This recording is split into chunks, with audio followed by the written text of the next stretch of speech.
தொழுவதுக்கு என்ன வேணும்? தொழுவதுக்கு என்ன வேணும்? சூரா ஃபாத்திஹா இல்லாட்டி லா ஸலாத்த லிமன் லம் யக்ரா பிஃபாத்திஹத்தில் கிதாப். குர்ஆன் ஃபாத்திஹா சூரா இல்லனா தொழுகை இல்ல. அப்ப ஃபாத்திஹா எப்படி படிக்கிறது? நாளைக்கு 7 வயசு நண்டை படிக்கிறதா? அதுக்கு முயற்சி படிச்சு கொடுக்கணும். அதோட ஒவ்வொருத்துக்கு சூறாக்களை படிச்சு கொடுக்கணும். குர்ஆனை படிச்சு கொடுக்காம நீங்க வேற எந்த கல்வியை கொடுத்தாலும் அது பிழை. முதலாவது குர்ஆனை கொடுங்க, அதுக்கு வேண்டிய கொடுங்க. நிறைய அறிஞர்கள் நீங்க பாருங்க, அவர்களுடைய அறிவினுடைய ஆரம்ப நிலை வந்து குர்ஆன் தான். குர்ஆனை பாடமாக்கிடுவாங்க. குறிப்பா ஹிஃபுல் குர்ஆனை இந்த பகுதிகளில் அதிகமாக கூட இருக்கு. மாஷா அல்லாஹ், அக்கரைப்பற்று, அந்த அட்டாளச்சனை, வேற வேற இந்த கிழக்கு மாகாணங்கள்ல நிறைய இடங்கள்ல நிறைய ஹாஃபில்கள் நிறைய இருக்கிறாங்க. மாஷா அல்லாஹ்.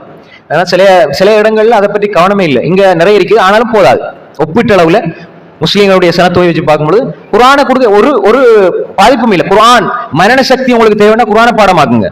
மரண சக்தி தேவைண்டா நல்ல மனப்பாடமாக்கணும், நிறைய குர்ஆன் வசனங்களை பாடமாக, ஹதீஸை பாடமாக்கணும்னா, அல்லது நீங்க ஒரு விஷயத்த குயிக்கா பாடமாக்கி வைக்கிறேன்னா குர்ஆனை பாடமாக்குனா குர்ஆன் மரண சக்தியும் கொடுக்கும். நிறைய பாருங்க, இந்த ஹிஃபில் முடிச்சவங்களுக்கு நல்ல ஒரு அறிவு ஆற்றல் இருக்கும். எல்லா துறையிலும் அவங்களுக்கு நல்ல ஒரு கூர்மை இருக்கும், புத்தி கூர்மை அதெல்லாம் கொடுக்குறது. பிள்ளைகளை ஹிஃபில் பண்ண வைங்க.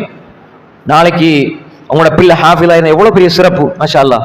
நாங்க பெண்கள் குர்ஆனை தொடர்பாகணும். எப்பயுமே சூரா நாஸ், சூரா ஃபலக், குலபினாஸ், குலபிரஃபலக் அதிலேயே வாழ்க்கையை கழிக்காம பெரிய சூறாக்கள், அம்ம ஜுஸு இதை எடுத்து ஓதணும். சூரா பக்கரா, ஆல் இம்ரான், நிசா, மாயிதா, அன்னாம், ஆராஃப், அன்ஃபால், தௌபா, இப்படி அத்தியாயங்கள், இந்த அத்தியாயங்கள், வேற வேற சூறாக்கள், இதெல்லாம் நிறைய ஓதணும்.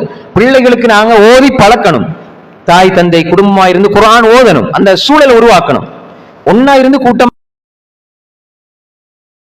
யாரோ ஒரு கணவன், யாரோ ஒரு மனைவி பேசுவாங்க, கதைப்பாங்க, ஒன்னா இருப்பாங்க.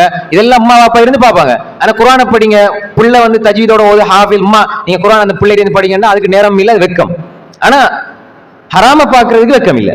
எப்படி இந்த சமூகம் மாறி இருக்குன்னு யோசிச்சு பாருங்க. உங்களோட பிள்ளை நல்லா ஓதுதா? எனக்கு 55 வயசு, இன்னும் குர்ஆன் ஓத தெரியாது, என் பிள்ளை நல்லா குர்ஆன் ஓதுது, நான் படிக்கணும்னு சொன்னா நினைச்சா ஒரு கிழமை 2 கிழமையில குர்ஆனை படிச்சிடலாம். ஆனா அதுக்கு டைம் இல்லை. இப்ப நான் ஒரு 35 வயசு, அல்லாஹ் உங்களை சந்திக்கிறான், நாளை மறுமையில அல்லாஹ் உங்களை சந்திக்கிறான். நான் உனக்கு ஒரு 60 வருஷ வாழ்க்கையை தந்தேன், நீ குர்ஆனை நீ நல்லா தஜ்வீதோட அழகா ஓத படிச்சுட்டு வந்தியான்னு அல்லாஹ் கேட்கும் பொழுது, இல்லையா அல்லாஹ், நான் வந்து காலையில சமைக்கிறது, பகலைக்கு சமைக்கிறது, ராவைக்கு சமைக்கிறது, பிள்ளையோட உடுப்பு கழுவுறது, அதெல்லாம் பிஸி ஆயிட்டேன் அல்லாஹ்னு சொன்னா அல்லாஹ் எப்படி எங்களோட பேசுவான்? யோசிச்சு பாருங்க. அப்ப அல்லாஹ் தந்த வாழ்க்கை 60 வருஷ வாழ்க்கை.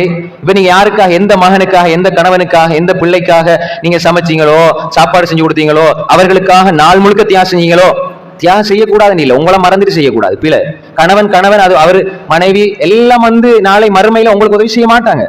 வாழ்க்கையில் யதார்த்தத்தை புரிஞ்சுக்குங்க. அன்பெல்லாம் இருக்குதான், அன்பு என்ன கணவன்டா அப்படி, என்ன மனைவிண்டா அப்படி, அன்பு எல்லாம் இருக்குதான். இது மௌத்தோட முடிஞ்சு.